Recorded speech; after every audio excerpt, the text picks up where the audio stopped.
Primer bloque de nuestro encuentro de este martes para dedicarlo a uno de los precandidatos, no sé si es la interna más dura, más difícil, pero sí la más intrigante de todas.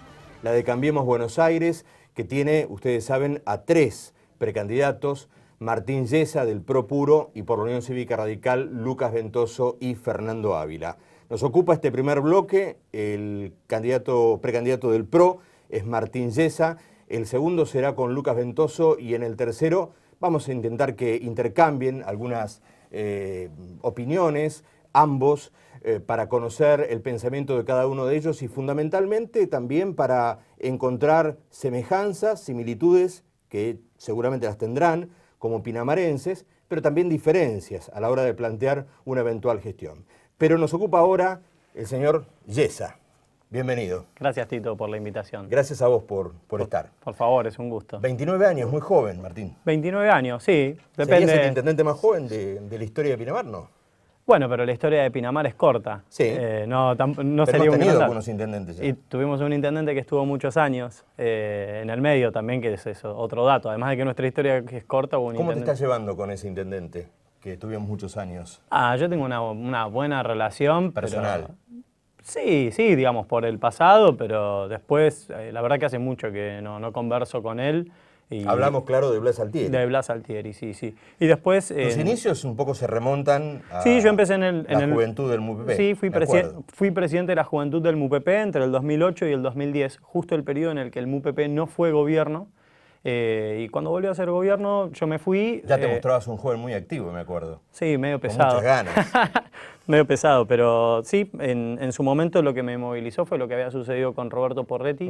Me había producido un desencanto muy grande. Y, ¿2008-2010? Sí, 2008-2010. Ajá. Sí, y en 2011 empecé a trabajar en la gestión de Mauricio Macri. Bien. En Y la ciudad un de poco Buenos también Aires. el comienzo fue herencia familiar, porque tu padre estaba muy cerca en ese momento. Fue todo medio en simultáneo. simultáneo. La verdad que fue una cosa medio familiar, que eso es una cosa que yo también lo veo en estas elecciones. Veo que las familias están tomando decisiones de manera familiar, digamos, se discute en la mesa familiar y se toman decisiones de manera familiar. No es que los hijos hacen una cosa, los padres hacen otra, tampoco es el padre que les dice a los hijos qué votar, tampoco son los hijos que se rebelan frente a los padres, que quizás pasó en la última elección. Yo veo que en estas elecciones las familias van a tomar decisiones y esa es una cosa que a nosotros nos pasó en su momento y que creo que va a suceder en estas elecciones también. Es bueno separar la paja del trigo, ¿no? Porque todos tenemos un pasado, ninguno resistimos un archivo, todos tenemos un origen de dónde venimos. Ahora a la distancia, y ya hablaremos del presente y Sí. todo lo que tenés para adelante, pero ¿cómo has visto el proceso de aquel vecinalismo que alguna vez empezó por ocuparse por el bache de la esquina y el foquito de luz Sí. y terminó a lo mejor un tanto degradado y un poco, digamos, nacionalizado, ¿no? Bueno, de hecho, ese es un problema. O sos un vecinalismo o sos un partido nacional. A mí lo que me pasó es que justo me agarró en una etapa formativa. El vecinalismo políticamente suena muy lindo, suena muy políticamente correcto. Yo escucho a Propin, escucho a Visur, escucho a Vecinos en Acción, escucho a Acción Pinamarense, escucho al MUPP. Digo, 5 hay. digamos, sí, lo cual es por un lado es un dato de que hay una cultura vecinalista, pero por el otro lado hay un segundo dato, que es la decepción que causaron los dos vecinalismos principales en los últimos años. Llámese MUPP y llámese Propin. Personalmente, a mí lo que me pasó es que me agarró justo en una etapa formativa y en el medio lo que me pasó es que en esa formación me di cuenta que había algo que sencillamente estaba mal en el vecinalismo, que es llevar las cosas a lo práctico. Digamos, en Pinamar los vecinalismos no hicieron las escuelas que necesita Pinamar. En Pinamar los vecinalismos no pudieron generar la red cloacal que necesita Pinamar, ni la planta depuradora que necesita Pinamar, que siempre aparece a 3 meses de las elecciones. Igual convendrá hacer la aclaración que en este caso hay que singularizar, porque es el vecinalismo. Digamos, Propin ha tenido una gestión legislativa tan solo hasta ahora, Es ¿no? cierto, pero y no quiero personalizarlo tampoco. Es una idea, es un concepto. Por eso yo digo, hay que llevarlo a lo práctico esto. Es el día de mañana, vos sos gobierno municipal. ¿Y quién te va a atender en el gobierno nacional? No, porque nosotros no estamos preocupados por los pinamarenses. ¿Qué? Y el resto no, digamos. Ahí hay una trampa moral, que es suponer que si sos vecinalista, sos mejor persona que quienes integramos proyectos nacionales. Por eso con Lucas, con Fernando, en mi caso, integramos un proyecto nacional, cada uno dentro de su propio partido, pero integramos proyectos nacionales porque sabemos, los tres, creo que de esto estamos más o menos convencidos los tres, y esta es una coincidencia, que después tendrá matices, que los cambios, en general, empiezan de arriba para abajo y luego tienen que ser acompañados de abajo para arriba. Pero la inflación, la falta de trabajo, el crecimiento del narcotráfico, que no haya de ninguna manera políticas sociales de contención para los pibes que hoy son víctimas del Paco, por ejemplo. Digo, todas esas son cosas que afectan al ámbito nacional, pero en lo concreto nos afecta a nosotros como vecinos. Nosotros somos la patria. Pero hay cosas que se pueden hacer. Hablabas del narcotráfico. Desde el pago chico hay cosas que se pueden hacer. Por supuesto, es una decisión. Es la asistencia a las víctimas en general, pero el narcotráfico es un delito que no se venda pero también, es un delito de tipo federal, sí, es un delito de tipo federal. Entonces, si vos tenés un presidente, o digo, si tu candidato a gobernador es Aníbal Fernández, como es el caso de Pedro Elizalde es el candidato a intendente de Aníbal Fernández. Entonces, yo sobre Pedro tengo las mejores opiniones, sé que es un buen tipo, fue profesor de mis hermanos, nadie duda de eso. Pero es el candidato a intendente de Aníbal Fernández, es un tipo que sistemáticamente se dedicó en los últimos años a decir que la inseguridad es una sensación. Al día siguiente de que sucedió lo de Nisman, él dijo que era un suicidio. Igual ahora dice que sabe cómo parar la inseguridad. Bueno, sí. La última pregunta vinculada al vecinalismo, porque vinimos a hablar de tu presente y futuro, pero inexorablemente tenés un pasado dentro del MUPP. La situación que se generó con la destitución de Altieri por los hechos de corrupción, de los cuales lo acusó el Consejo Deliberante, ¿qué lectura te merecen? Mira, lo que creo es que en el caso del Consejo Deliberante, en ese momento no era el mismo Consejo Deliberante que actúa ahora. A mí me gustaría saber cómo hubiera actuado el Consejo Deliberante actual, un Consejo Deliberante que me genera otro respeto. El Consejo Deliberante anterior era un Consejo Deliberante que era más parecido a una bolsa de gatos que a lo que tenemos ahora. Y si hubieran encontrado las faltas administrativas, que creo que son ellos quienes mejor conocen la cuestión, me parece que si estuvo bien destituido está bien, pero digo, yo no tengo mejor información que ellos para opinar sobre eso. Sobre lo que sí puedo opinar es lo que hace falta para lo que viene. Me decías que hasta el 2010 estuviste en el vecinalismo, después tuviste un paso junto a Felipe Solá. En el medio fue, en simultáneo. Ajá. Yo en Pinamar participaba políticamente. ¿Felipe Solá dónde estaba en ese momento? Felipe en Unión Pro, con Mauricio. Con Mauricio y con de Narváez. Y con de Narváez, claro, exactamente. Claro. Después fue un experimento fallido, se construyó el peronismo federal, que generó mucha expectativa en su momento, y luego, bueno, hubo un crecimiento exponencial del kirchnerismo en 2010, luego de la muerte de Néstor Kirchner, y hubo un montón de cosas que más o menos se tenían planificadas que volaron por los aires. Eso es parte de nuestra cultura política. ¿Quién te ingresa dentro del PRO? ¿Quién te abre la puerta? Me pasó algo, sí, la convivencia en 2009 con Unión Pro y... Desde Solá, desde el espacio de Solá. Sí, los conocí a un montón de dirigentes dentro del PRO, ellos me conocían a mí, coincidimos en algunos casos en ámbitos de participación de debate, de capacitaciones a jóvenes líderes dirigentes en otros países que me mandaron. Y se fue dando Colombia, ¿no? En República Dominicana, en Chile, en Uruguay, sí, participé de distintas instancias de capacitación. Se dio natural. En Buenos Aires, además de tu actividad partidaria dentro del PRO, también has sido funcionario. Yo fui funcionario dentro del PRO, digamos, no entro como militante, sino que entro como funcionario bajo... ¿Qué área? Vicejefatura, con María Eugenia Vidal. Ajá. María Eugenia Vidal, que es la candidata a gobernadora de Mauricio Macri. ¿Qué rol Macri. tenías allí? Era coordinador de políticas de juventud, que era una mini municipalidad. Ajá. Era una mini municipalidad donde llevaba adelante proyectos de salud sexual y reproductiva, políticas de empleo, ¿Cuánto tiempo de emprendedorismo. 3 años. 3 años y algún mes, pero sí, bien, 3 años y pico. ¿Y de allí a este regreso a Pinamar? Sí.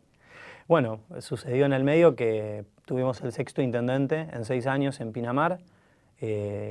Y justo Juan Pablo Barsky me hace una entrevista en radio para comentar un poco lo que sucedía en Pinamar. Yo siempre me mantuve pendiente de los aconteceres políticos, sobre todo porque lo que me gusta.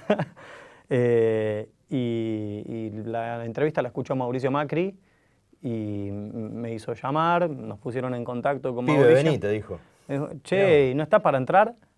No, la verdad que no. La verdad que hace un año cuando me llamaron no estaba preparado para ser intendente. Vos no tenías relación con Macri directa, sí con Vidal, digamos. Sí Tu con trabajo... Vidal, sí con Horacio Rodríguez Larreta, Ajá. con Mauricio, no era amigo de Claro, Mauricio, sí, digamos. sí. En alguna reunión de seguimiento de gestión estuve y después, bueno, obviamente empecé a desarrollar una mejor y una mayor relación producto de que ahora soy su candidato a intendente en Y Pinamar. ellos te impulsaron a que vengas, que vuelvas a tu pago y Sí. que los representes. Sí, a construir el PRO en Pinamar. ¿Qué hubo en el medio con la situación de Meoc y toda esta cuestión? Yo me acuerdo que te hice una nota en la radio y Sí. vos me dijiste, el representante soy yo. Sí. Pero bueno, después apareció Patricia. Es que antes hubo un inconveniente, que es que ella tuvo algunas declaraciones que yo no compartí en absoluto sobre María Eugenia Vidal en verano y anunció que se iba del PRO. Y luego, digamos, ella se autopostuló, por así decir, nuevamente dentro del PRO, pero no explicó por qué volvía. No, sencillamente Patricia pasó a pertenecer a otro partido político, a otro espacio político. Sé que ahora es candidata a intendente de Rodríguez A, le deseo el mayor de los éxitos. Sé que parece que tiene un buen trabajo con su cooperativa, así que la verdad que me parece que es muy positivo que ella participe. ¿Qué has estudiado, Martín? Yo estudié abogacía y me falta la práctica profesional en la UBA. ¿No estás recibido aún? No, no estoy recibido. Ajá. Y después tengo una diplomatura en Gobernabilidad y Administración Pública de la Universidad de San Andrés. ¿Y qué te falta la práctica? Sí, es un año de práctica profesional. Bien. que ¿Y a qué te vas a dedicar después? A intendente. No, pero digo, no, en caso no. que te toque... A la docencia, a la docencia. A mí me gusta mucho la O docencia. sea, estudias Derecho para hacer docencia. Sí, estudié Derecho por una cuestión personal, pero a mí lo que más me gusta es la docencia. La filosofía del derecho. De lo jurídico, la filosofía. La filosofía del derecho. Yo doy clases en la UBA en Estudios Críticos del Derecho, que es una cátedra que coordina Lucas Arrimada. ¿Qué tenés para ofrecerle a Pinamar? Un equipo y muchas ganas. Tengo muchas ganas de ser intendente de Pinamar. Desarrollamos un muy buen equipo de trabajo, que eso creo que, si bien hay 16 candidatos a intendente, los 16 candidatos a intendente no tienen para ofrecer una lista de concejales y además una lista de equipo de gobierno. Nosotros tenemos para ofrecer las dos cosas, porque así es como aprendí a trabajar con Mauricio Contame Macri. un poco sobre... Bueno, la lista de concejales medianamente la conocemos todos. Me acompañan Rafael De Vito, Rafita, el doctor Jorge Benítez, Sí. Que en el caso del doctor Jorge Benítez, además hay que hacer una aclaración. Él era funcionario del gobierno municipal y hastiado de la política de salud del actual intendente decidió renunciar y pasar a pertenecer a una propuesta seria, con planificación. En tercer lugar, Alejandra Polonio, que es una docente, fue directora de la Escuela 4. La abogada Claudia Cassetti en cuarto lugar y en quinto lugar Hugo Silvestrone, a grandes rasgos, ¿no? Está muy bien. ¿Y el equipo? ¿Quiénes te acompañan El para equipo, un eventual gabinete? El equipo de gobierno, el coordinador de los equipos técnicos es Facundo Calegari. Algunos quizás lo conocen un poco más, es el hijo de Néstor Calegari, que es director de Recursos Humanos, pertenece al sindicato de municipales. Facundo es politólogo de la UBA, tiene una maestría en Economía Política en Flaxo, tiene un posgrado realizado en Finanzas bursátiles y en Mercados bursátiles, y además tiene un posgrado en campañas electorales, por ende también además es mi jefe de campaña, Facundo. Él me gustaría que fuera mi secretario de gobierno o jefe de gabinete. Me acompaña Alejandro Benaimé. Alejandro Benaimé es diplomático de carrera, laburó en el consulado de Shanghái en China un año, en la embajada de Ottawa un año, trabajó en el consulado de Barcelona 6 años, llevando la marca argentina e instalándola turísticamente dentro de Europa. Vamos a hablar dentro de un rato de turismo, ¿eh? Sí, ningún problema, ningún problema. Y Alejandro es una persona que decidió y tomó la decisión de volver a Pinamar porque es el lugar que ama. Y ¿Es hijo del doctor Benaimé? es el hijo del doctor Benaimé, radical el doctor Benaimé. Alejandro, bueno, me acompaña en turismo, en cultura me acompaña Edu Isach, de la Academia Danzarte, que por estos días estuvo haciendo unos lanzamientos importantes en el teatro. Después, en salud me acompaña el doctor Batisteza y obviamente el doctor Benítez, que tiene una opinión formada y con experiencia dentro de la administración pública. Estuvo en el área de salud también ya. Él fue secretario de salud de Rafa De Vito, padre. ¿Y Rafa De Vito padre te acompaña o no? Rafa De Vito padre, sí, porque acompaña al hijo, por supuesto, sí, acompaña al hijo. Ajá. Bueno, esto es toda una declaración, o sea, ¿De Vito está dentro del espacio PRO? No, él tiene su corazón en el peronismo, en los valores de la justicia social, y obviamente confía en que lo que logramos conformar es un equipo de trabajo donde lo que más o menos hemos intentado primar en todo momento es trabajar de manera profesional nuestra propuesta para gobernar. Martín, en un rato vamos a compartir un amable debate con Lucas Ventoso. Encantadísimo, sí, muy por amable, supuesto. muy atento. Muchas gracias, Tito. Martín Yesa, uno de los protagonistas de esta noche y por supuesto de las primarias abiertas, simultáneas y obligatorias. El próximo 9 de agosto, ustedes saben, Pinamar decide, ya lo dijo, 15, 16 candidatos, 2 ignotos, 2 señoras del Frente de Izquierda que parece que tienen interna que francamente ni las conocemos. Deseamos conocerlas y deseamos que residan en Pinamar. Me han dicho que una de ellas vive en La Plata. Pero bueno, de eso nos vamos a ocupar seguramente en un informe pormenorizado en el próximo programa. Ya venimos con Lucas Ventoso.